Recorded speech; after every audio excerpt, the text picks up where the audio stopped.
Okay, so thank you everyone for joining our discussion on adoption and foster care tonight. My name is Morgan Harper, running for the United States Senate here in Ohio.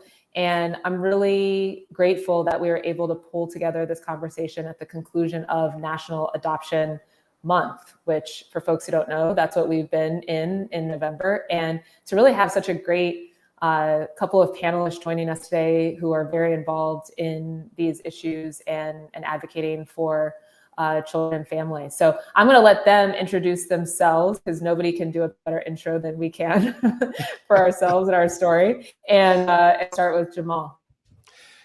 Well, what's going on, everybody? Jamal Callahan, foster care advocate, consultant in the system. You know, I grew up here in Columbus, Ohio, out of Franklin County Children's Services, pretty much my whole teenage life. And basically what that has done has put my path to change or changing the system in my front view. So it wasn't about leaving care and not doing anything about it. It was how can I impact the system, not only locally, but federally, to make sure that my brothers and sisters in care can have a better outcome than I did leaving care. So the work is, I am the work and the work is me. So. Great, thanks Jamal. And Layla Rose. Hi, I'm Layla Rose Hudson. I am a third-year law student at the Ohio State University.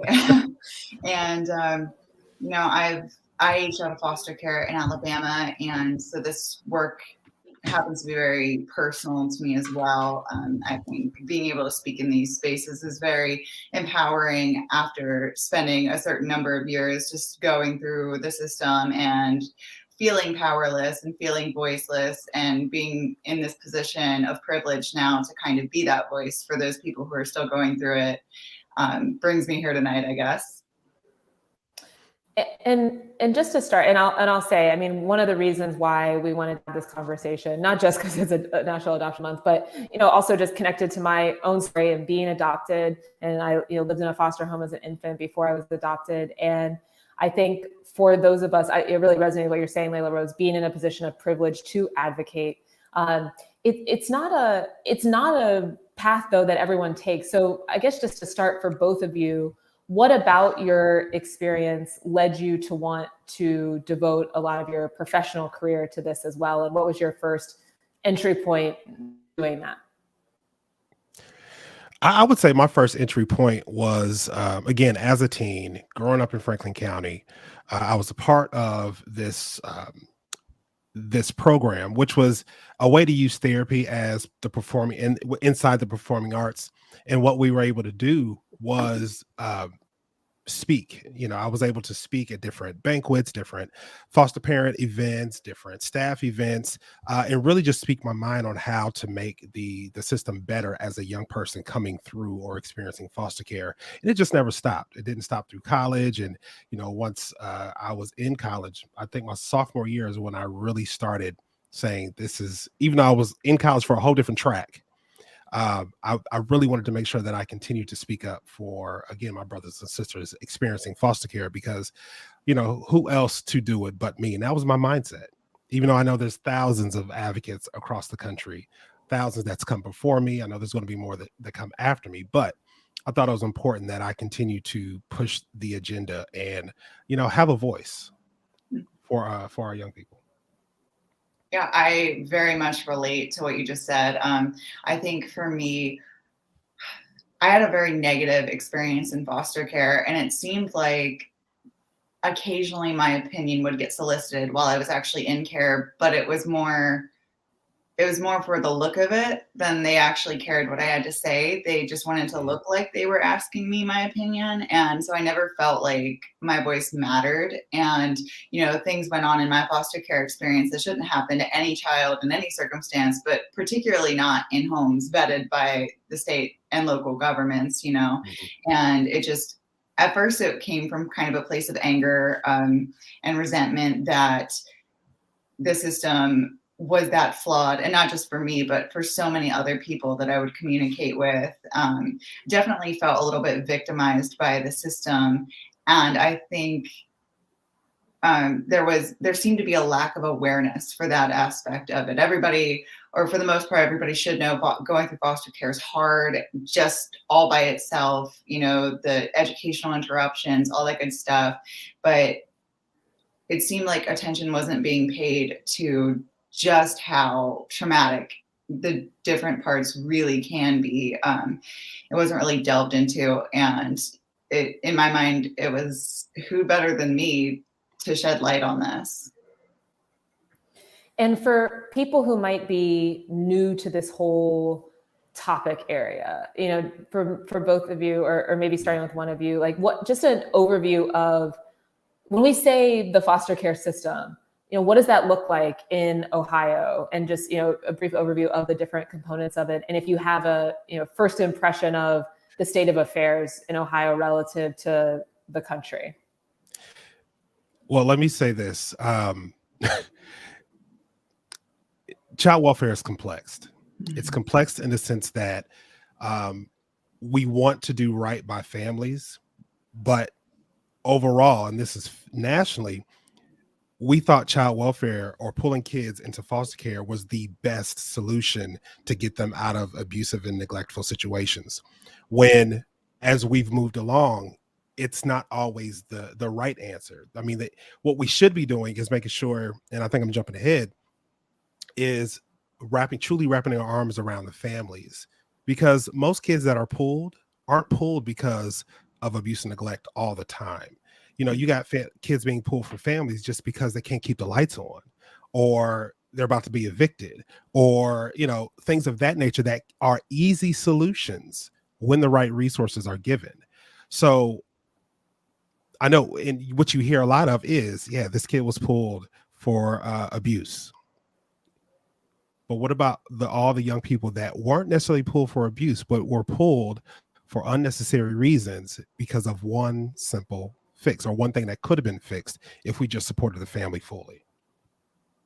I think on the flip side of that, and I fully, agree and support what was just said. I've done some academic writing on the matter for child protection mediation and alternatives to removing kids.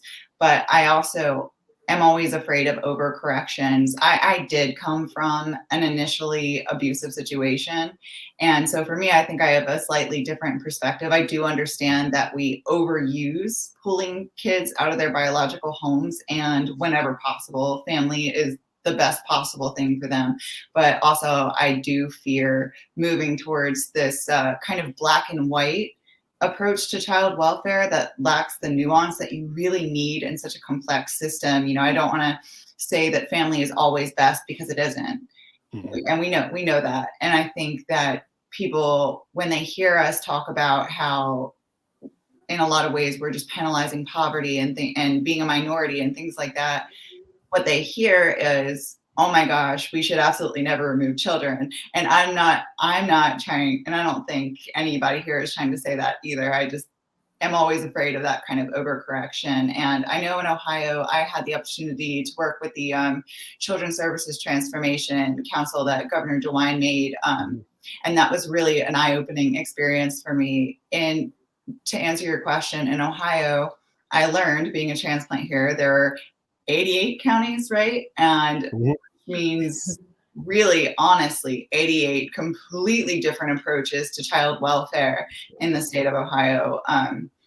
And I used to have these pie in the sky ideas of kind of taking whatever the best state in the country is for child welfare and elevating it and trying to get all the child welfare programs to that level, making kind of a uniform. But I realized when I got into the weeds that it's not even on a state level, it's on a county by county level that we need to get some uniformity of available resources and quality of child welfare programming. So I think, and Ohio is one of the relatively few county administered states. So that's not true everywhere in the country, to your question, Morgan. Mm-hmm. And so what does that difference look like county by county? Can you give an example of a procedure that exists in one place, like in Franklin County, for example, that's totally different somewhere else? I mean, there's a lot. You have some counties that don't even supply young people with independent living resources because they don't have it. Either they don't have it or the county is too small where it's not even necessary, even though by law, every county is supposed to be supplying young people within the age of 14 to 18 with independent living skills. It could be adoptions are done differently in each county. How they recruit foster parents are done. I mean, literally, what we call it, until Layla's comment, is there are 88 different kingdoms in the state of Ohio. So is that one of the things that the advocacy community, I mean, Layla Rose, you said you had this pie in the sky vision of trying to bring some uniformity. Is that a stated priority of the advocacy community to have more consistency across counties, or is that not realistic given the diversity of resources that are available? When I worked with ODJFS, they kind of talked about moving in that direction, but really how they explained it is all they can do is distribute guidance because it is a county administered state. So they can have best practices all day long and even codify those into the law. And it doesn't matter because really it's just kind of a suggestion and up to each individual county to choose to do that or not. And all on a state level that can be done really is providing the resources to enact the best practices. That's correct. That's correct. I totally agree. That's exactly how it is. And so, I mean, specifically, because y'all mentioned, that abuse in some situations, catalyst for encountering, with the child welfare system. How is there a sense in the data of the breakdown of just percentage where it is more of like an economic situation that might have that kind of fix versus an abusive situation that kids are getting pulled out of? Do we have data on that? Oh yeah, there's plenty. There's plenty of data. I know PCSAO has a fact book that they release every 2 years with data. And if you look at spell out the acronyms. PCSAO, it's the Public Children's Services of Ohio Association, which is very prominent in the state.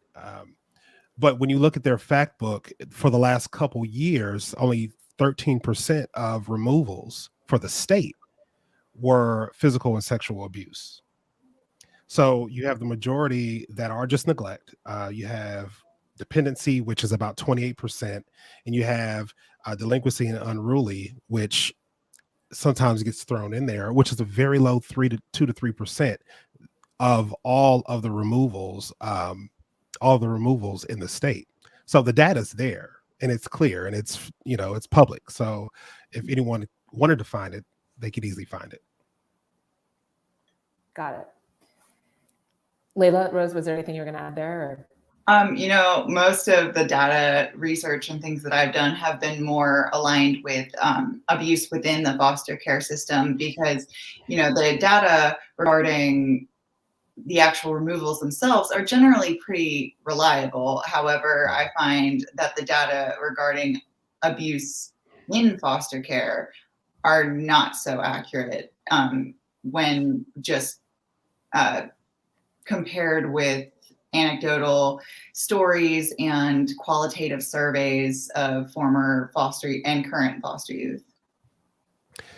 And that's the problem. That's one of the problems because you have a system that doesn't like policing themselves. Or like right now, our advocacy organization, Action Ohio, is pushing for a youth ombudsman office. Mm-hmm. And, one of the things we've been thinking about this for years. The last year we finally started getting some traction at the State House in support.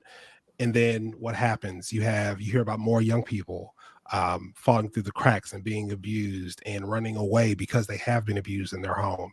And then, the whole fiasco with Miss Bryant happened. When you look at all of that and you look at the timeline, you wonder why nothing was fully reported, right? Mm-hmm.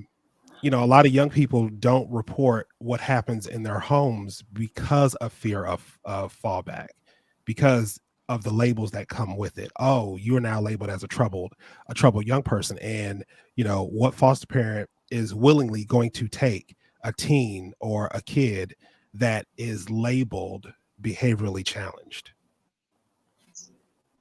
None of them. Very few. Right. I've had legislatures directly, or people, just legislative aides who deal on the numbers all day long, directly ask me to point them to the numbers of children who are actually abused in foster care. And if you look at those numbers nationwide, the average is less than 1% officially. And in Ohio is about the same. And if you actually sit in a room full of former foster youth and talk to them, you'll see that the numbers don't make sense. They don't add up at all.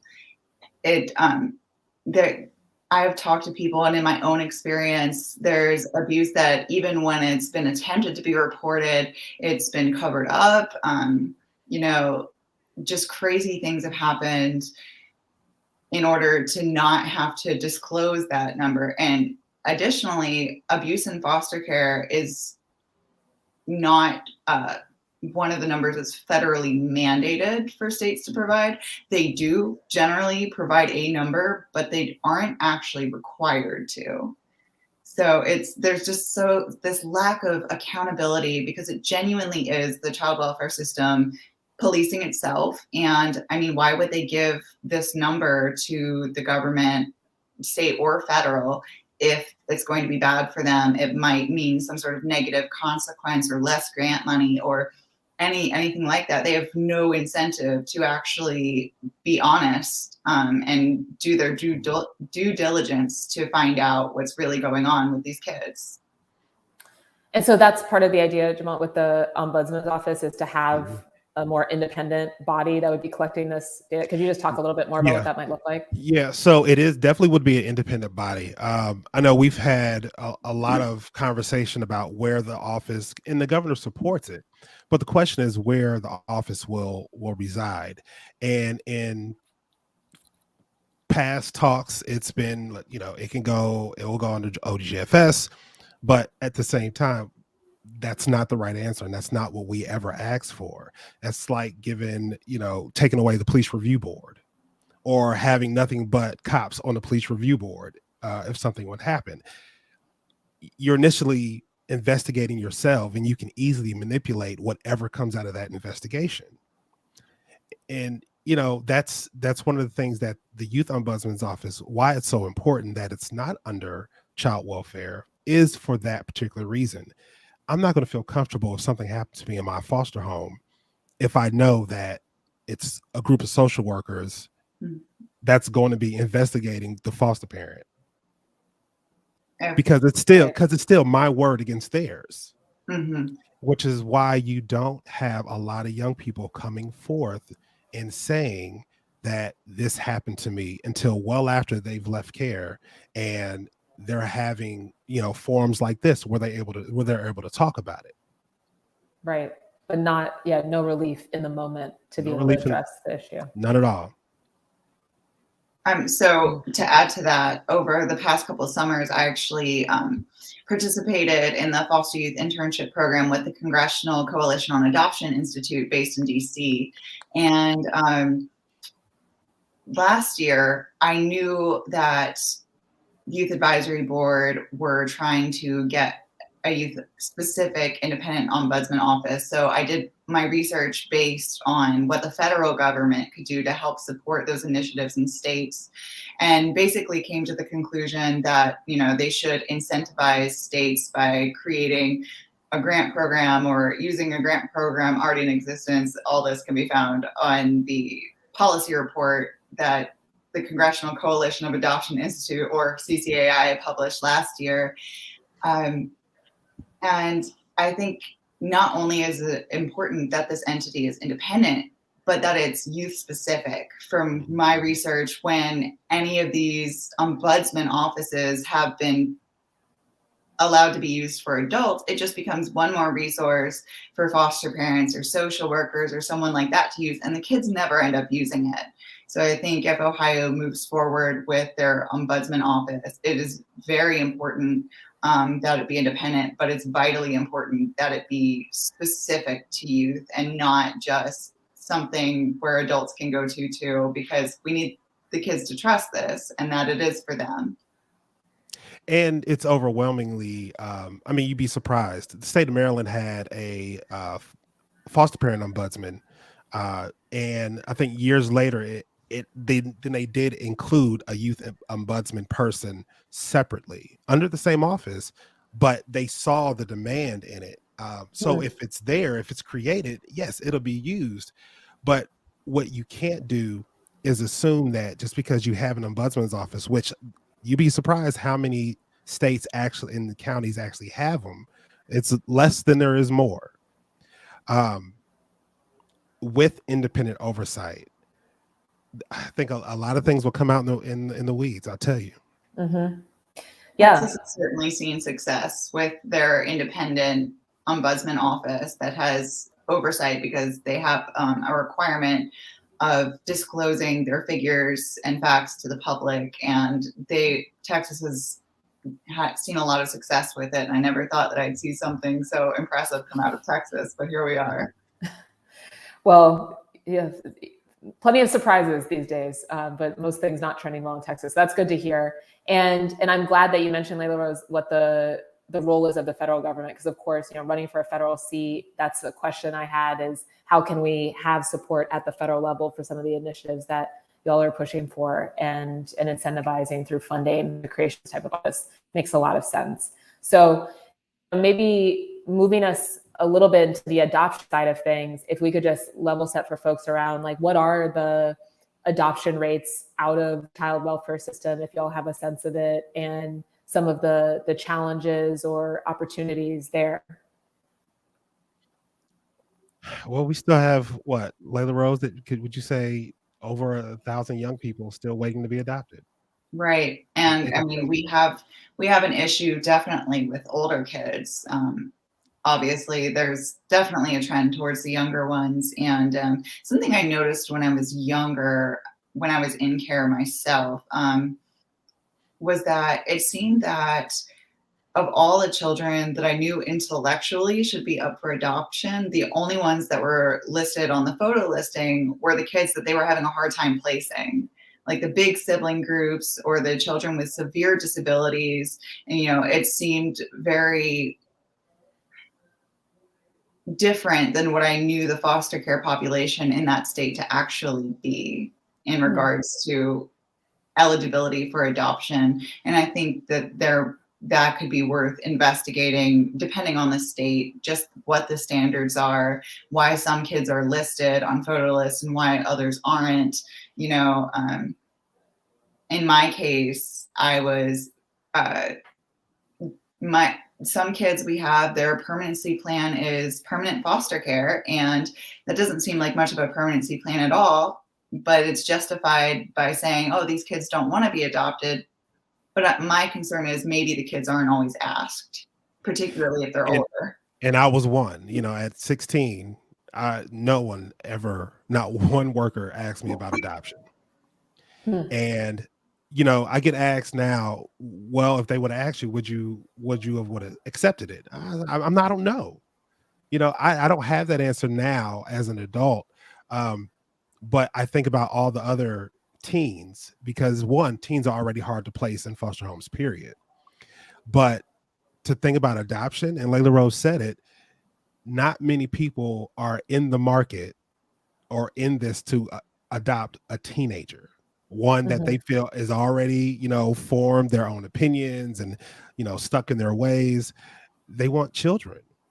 I train foster parents around the state, and some of these new foster parents that try to come in and do pre-service, which is the classes you have to take before you're even licensed.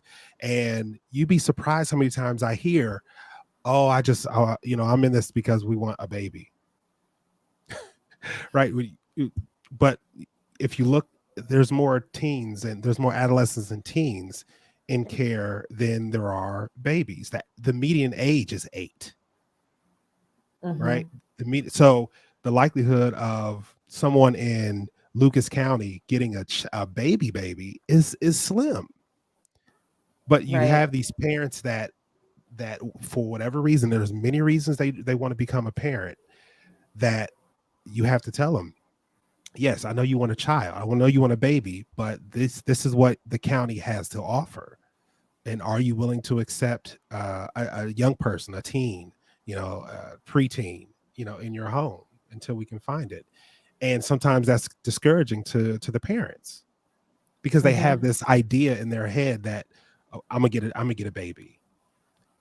Yeah, and we have some comments coming through that are just affirming a lot of what you're saying, Jamal, around they think children are easier. They want to feel like they're a parent with a younger child or baby. That the rates of children of color, especially Black children, getting adopted, longest wait time, and so yeah, sounds like a lot of agreement there. And and I guess a follow-up question there, because we also have somebody who's listening in who's connected to this tool called Connect Our Kids to find family members, so that foster kids are able to connect with family members while in a child welfare system. So, and just maybe if you both could talk a little bit about when we think about adoption opportunities, like how often is it folks that are getting trained and going through the experience of being a foster parent? Is there more opportunity through kinship type of adoption?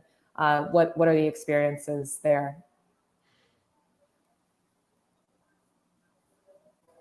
And what's ideal? Good question. That's a really good question. Yeah. I mean, I think there would probably be less red tape for kinship adoption for certain, because the child welfare system still continue to preference biological relationships. So if you have that relationship, I think it could be easier and better for both the child and the person who's adopting, because there's already kind of that relationship there. Although if they're a complete stranger, it might be the same level of difficulty as just random foster parent number one.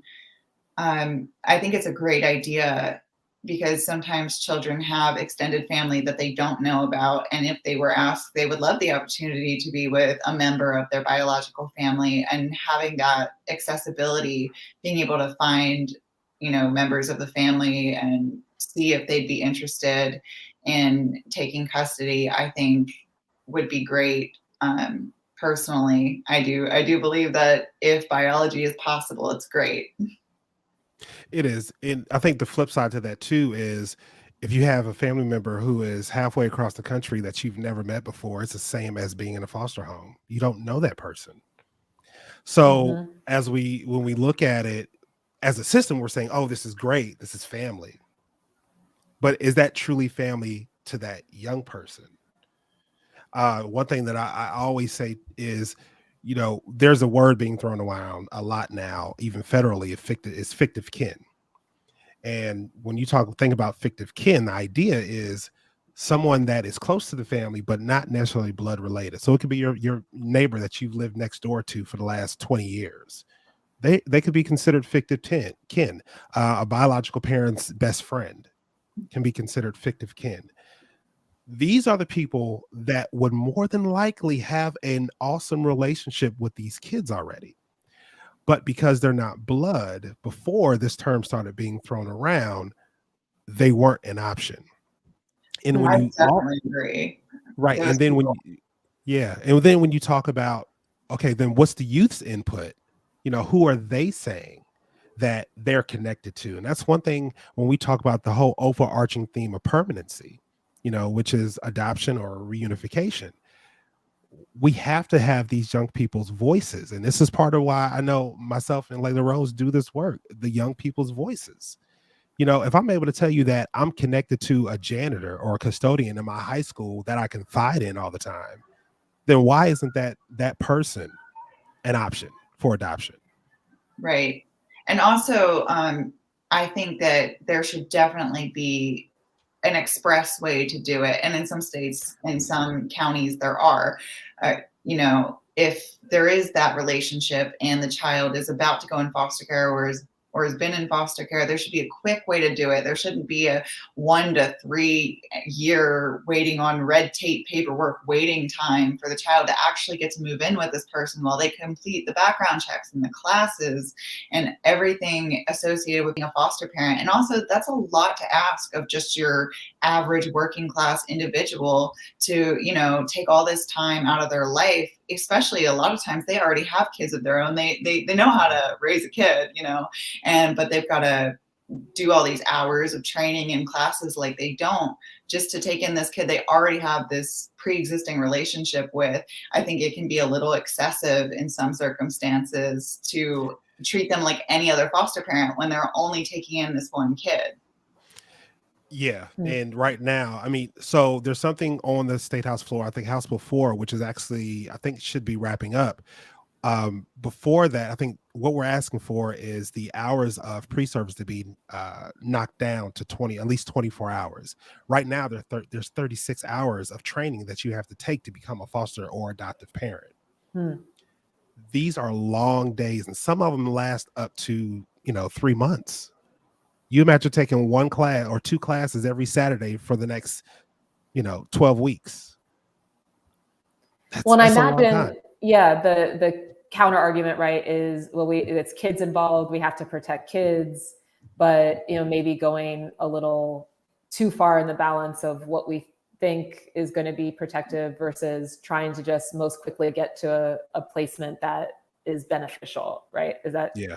Right. I think there's definitely a difference between someone who wants to get licensed to foster generally and someone who's doing it specifically for the purpose of taking in, extended family or their best friend's kid or something like that. I think those are just two very different circumstances between career foster parenting, if you will, and doing it for a very specific purpose. And I think, someone wanting to take in their friend's kid and then they're hit with, oh, well, you have to miss work and you have to do all of these things to do this. And if you have anyone over 18 in your house, they have to be background checked. And, heaven forbid they've ever done something dumb and gotten a DUI or something like that, then, guess the kid's going in foster care because your 18-year-old kid was irresponsible that one time. It's just, those kinds of situations are normal in normal families. Everybody has that weird cousin Larry who did something dumb when he was 18, and the government doesn't stop you from living in the same house or, sharing amenities. Yeah. It's just this kind of heightened scrutiny because the child welfare system is involved in your life. Yeah. And we have a comment, relationship, cultural permanency isn't talked about enough. And so, I think we're moved towards wrapping up, but I guess, a couple final questions. So one, what do you all think is the biggest misconception of child welfare system that you would want to, if you could set the record straight on one thing tonight, what would it be? Just because a child is placed in a home or a group home that was vetted by the government and is a licensed foster parent does not necessarily mean they're safe. It doesn't necessarily mean they aren't being abused. It doesn't necessarily mean that they're being fed and cared for properly. And I would just completely disabuse anyone of that preconceived notion that, oh, we took them out of the bad situation, now they're safe, because the numbers, colloquially anyway, just don't reflect that. I would definitely agree with you. And my phrase would be, doesn't always work. It doesn't always work. Mm-hmm. And then just to truly wrap up, because I could probably talk about this all night long, but I know you all have lives and busy lives to get to. No, let's go. Let's go tomorrow. Or I'll get in trouble probably tonight if I do that. But Okay. But if people watching, if we could leave with a call to action, right? Of what can we do as community members to best support strong outcomes for our kids across the state that are encountering the child welfare system. And it doesn't just have to be one thing, but if some thoughts on how those of us who are in different situations might support best outcomes here. Do you want the list? Like, how much time do we have? Right. Okay. I'm going to limit you then. I got a scroll ready. Let's say the limit for each of you is 3 things. Okay. All right. Well, one for me is relationships. Relationships is huge for me. If you want a young person to do something or to buy into what their plan is, anything, It's about the relationship. So a lot of people are out there, and I hear this a lot. Well, I want to do something. I want to help out, but I don't know how. Become a CASA, right? Become a CASA. It doesn't take all Tell us your what a time. CASA is. So a CASA is a court-appointed special advocate for these young people. It's a volunteer position. It's just one of those things that if you do it, you're doing it out of the goodness of your heart, and you're making a connection with a young person, and you're helping them navigate this system that is so complex. I met a young woman. In Lincoln County. No, I'm sorry, in Lorain County, who has been a CASA for 19 years and has had one child for the 19 years she's been a CASA, and they have a great relationship, right? So if you want to do something that truly matters, and that's get involved any way you can. And I think being a CASA is one of the best things. Yeah, I think that pretty much goes to what I was going to say. If you're willing and able to open your home, especially to teenagers, then do it, but that's a personal decision, and you really have to know yourself and your family and your capabilities. But if you can, and you think that that's a good fit for where you're at in life, then, if you're sitting there wondering if you should, I'm telling you to do it, It's so important, and there's such a need. Congregate care has been proven to be so bad for kids. We really need more homes for these kids, and, people that will really help them work through their trauma. And if, you can't do that, like, get involved. And if you can't do that, donate. There are so many causes, so many great organizations that go exclusively on donations. I know a good friend of mine, Chloe Cooper, she basically runs an entire organization where she seeks former foster youth. And that is very dependent on generous donations from people of very nice business clothing. And it's such an important thing for kids coming out of care. And I think the last important way is that people should just teach their children, grandchildren, whatever, to be kind. Because they will likely at some point go to school or encounter someone who is in foster care, and just talking to them about that and what that experience can look like for that child, and teaching them that kind of empathy, and teaching them to be inclusive of those different family dynamics and situations is really important for the kids who are going through it. I think just being able to go to school and knowing they have, someone they can talk to and be friends with and confide in with what's going on in their life, I would definitely encourage, your kids or whatever school age children, to try to be that person if they know someone who's in care. And can I add real quick, and I know we got to go, that leads to a whole other conversation with child welfare and then the education system. I think educators need to fully be educated on their children, their school children that's in their classrooms that could be experiencing foster care, and how to really move through the dynamic of trauma with them. And we know almost every child experiences some type of trauma, whether it's acute or some massive trauma. But being able to see those signs in the classroom, just because a child has their head down doesn't mean they're tired, or doesn't mean they're not paying attention. So there's more to it. And I think educators also have to be trained and educated on young people experiencing foster care as well. Great. Well, I do think that's a really good place to land. I mean, not just in this context, but generally for all of us to keep in mind about how we're showing up and what we've been through before that point, and keeping an open mind and empathy, like you said, Layla Rose, to be able to learn about each other and treat each other respectfully. It's a shame we find ourselves needing reminders of that in every context of our lives, but here we are in 2021. So I'm grateful for all you all are doing. This isn't the end of the conversation. This is just the beginning.